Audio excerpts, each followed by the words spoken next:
Our bear marches are our entry into our crawling series with our arms out in front of us in a shoulder flex position. So it's gonna start pretty simple.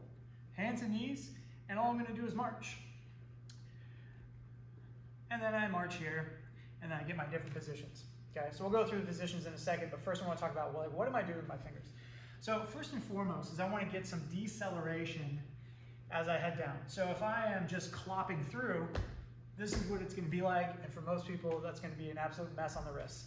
And so if I was going in super slow motion, I'm basically using my entire hand to decelerate all the way down, and then also push myself back up. So that is going to get some length in the flexors as I stretch, stretch, stretch, stretch, stretch.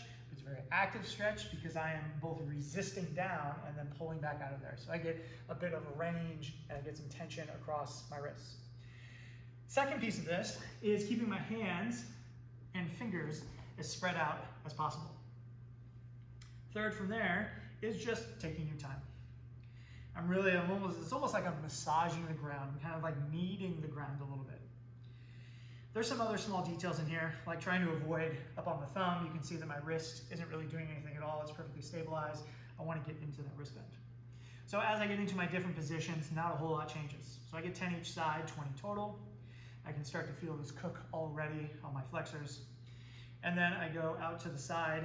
Depending on if you're tight, you may find that like, ooh, some of these positions don't go.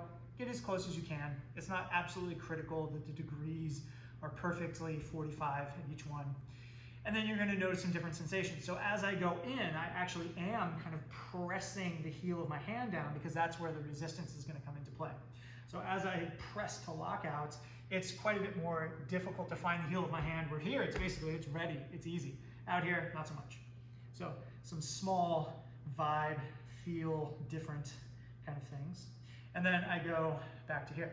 This is going to be first the most natural to actually get that because my fingers invariably are going to go first. There'd be like no way for me to get my palm down. So it's going to feel, if you have a question about how the steps should feel, this is going to be the position that's going to highlight that. But this is also the most difficult position because most of us are tight through here.